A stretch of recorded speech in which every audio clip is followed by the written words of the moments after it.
सम्राट हर्षवर्धन, जिन्होंने 606 से 647 ईस्वी तक राज किया था, उनको प्राचीन भारत में अंतिम हिंदू सम्राट या भारत सम्राट होने का गौरव दिया जाता है। लेकिन हर्षवर्धन की मृत्यु के पश्चात राजस्थान के इस रजवाड़े के अंदर अलग अलग नए राजवंशों का उदय हुआ था।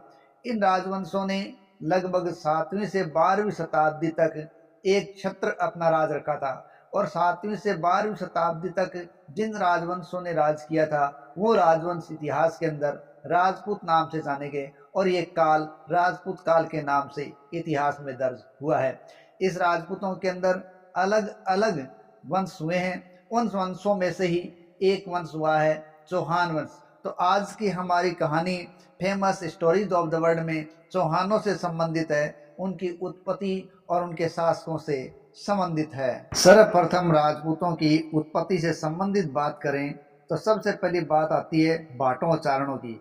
भाट और चारण मानते हैं कि चौहान है वो अग्निवंशी है, और अपने इस आधार के पीछे वो चंद्रबरदाई की रचना पृथ्वीराज रासो का हवाला देते हैं, क्योंकि पृथ्वीराज रासो के अंदर ये बताया गया है कि ऋषियों ने आबू में यज्ञ करना प्रारंभ किया तो राक्षसों ने उनमें मल मूत्र हड्डियां आदि अपवित्र वस्तुएं डाल दी और उसे नष्ट भ्रष्ट करने का प्रयास किया। तब वशिष्ठ ऋषि ने यज्ञ की रक्षा करने के लिए अपनी मंत्र सिद्धि से अग्नि से 4 पुरुषों को पैदा किया, जो प्रतिहार, परमार, चालुके और चौहान कहलाए।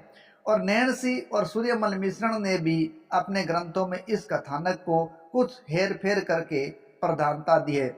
इस प्रकार राजपूतों अर्थात चौहानों को अग्निवंशीय माना गया है, जबकि पृथ्वीराज विजय, हमीर महाकाव्य, हमीर रासो आदि ग्रंथों की बात करें तो वो चौहानों को सूर्यवंशी मानते हैं, और गोत्रोच्चार में वो उनको चंद्रवंशी मानते हैं। और इसी को आगे बढ़ाते हुए डॉक्टर गौरीशंकर हीराचंद ओझा भी इन्हें सूर्यवंशी क्षत्रिय स्वीकार करते हैं। राजपूतों की उत्पत्ति से संबंधित यदि अगला मत पाश्चात्य विद्वानों का देखें तो उनमें पाश्चात्य विद्वान है वो राजपूतों की उत्पत्ति विदेशी जातियों से मानते हैं, जिनमें कर्नल जेम्स टोड मानते हैं कि राजपूतों की उत्पत्ति विदेशी जातियों शक अथवा सीतियन से हुई है। वहीं वी.ए. स्मिथ मानते हैं कि राजपूतों की उत्पत्ति हूणों से हुई है, और विलियम क्रुक मानते हैं कि राजपूतों की उत्पत्ति है वह शक और कुषाणों के द्वारा ही हुई है। एक बात यहाँ अलग है कि कर्नल जेम्स टोड है वो अग्निकुंड से उत्पत्ति की कहानी को तो स्वीकार नहीं करते, लेकिन वो ये मानते हैं कि जब विदेशी आक्रमणकारी शासक यहाँ बन गए तो उन्हें अग्नि संस्कार किया गया, और अग्नि संस्कार के द्वारा पवित्र कर जाति व्यवस्था के अंतर्गत उनको ढाल दिया गया, और यही राजपूत कहलाए थे। ये मत विदेशी मतों का है। एक अन्य मत के अनुसार राजपूतों की उत्पत्ति ब्राह्मणों से हुई है। डॉक्टर भंडारकर ने राजपूतों की उत्पत्ति किसी विदेशी ब्राह्मण से बताई है, और ये भी बताते हैं डॉक्टर भंडारकर कि चहमान या चौहान खज्जर जाति से संबंधित हैं, और इनके आदि पुरुष हैं, उनका नाम वासुदेव बहमन था, और उन्होंने चहमानों की उत्पत्ति और विस्तार पर बल दिया था। इतना ही नहीं, डॉक्टर दशरथ शर्मा भी चौहानों को बिजोलिया शिलालेख के अनुसार ब्राह्मण वंश का ही मानते हैं। इसके अलावा कायम खान रासो और चंद्रावती के लेख में भी इनको ब्राह्मण वंशीय होना बताया गया है। प्राचीन ग्रंथ है पिंगल सूत्र, उसमें भी राजपूतों की उत्पत्ति ब्राह्मणों से मानी गई है। और जहां पर डॉक्टर गोपीनाथ शर्मा की बात करें तो उन्होंने मेवाड़ के गुहिलों को नागर ब्राह्मण गुहेदत्त का वंशज बताते हुए इस मत का समर्थन भी किया है। कुल मिला के राजपूतों की उत्पत्ति से संबंध अलग अलग मत है। जहां तक ब्राह्मण मत का है उसको बल मिल सकता है, कारण के भारत के जो प्राचीन राजवंश है जैसे पल्लव, कदम्ब, गुहिल, इनको भी ब्राह्मण वंशीय माना जाता है, तो ऐसा प्रतीत होता है कि ये सभी वंश ब्राह्मण होंगे। लेकिन इन मतों में सत्य कहाँ है ये बताना बहुत ही कठिन है। हालांकि राजपूतों की उत्पत्ति या चौहानों की उत्पत्ति के अलग अलग मतांतर चल रहे हैं। जिस प्रकार से राजपूतों की उत्पत्ति से संबंधित मत अलग अलग हैं, उसी प्रकार राजपूत या चौहानों की अगर बात करें तो मूल स्थान के संदर्भ में भी अलग अलग मत हैं।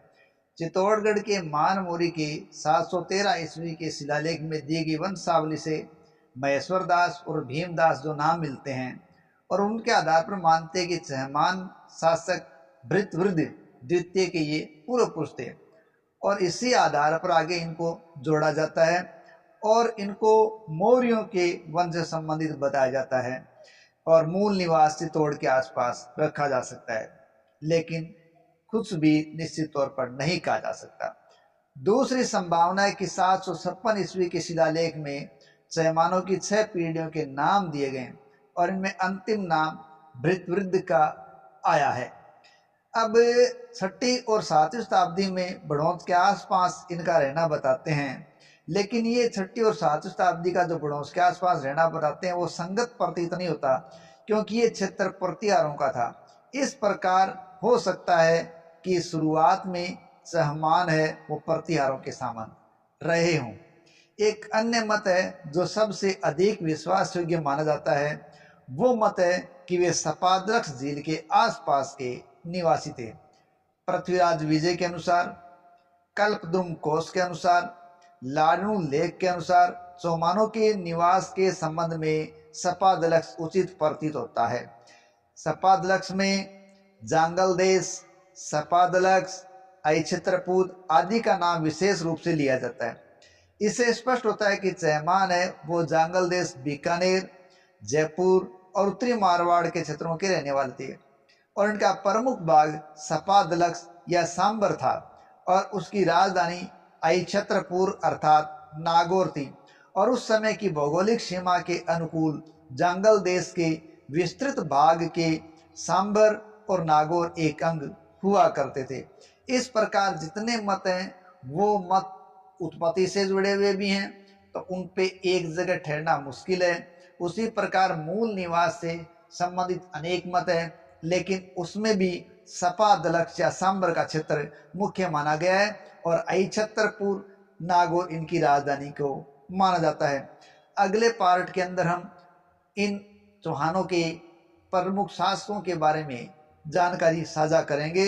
आज के लिए famous stories of the world में इतना ही। आगे किसी चौहानों से रिलेटेड चलेगी। यदि हमारे ये प्रयास आपको पसंद आए तो प्लीज़ चैनल को सब्सक्राइब करें, कमेंट करें, वीडियो को लाइक करें और शेयर करें। धन्यवाद।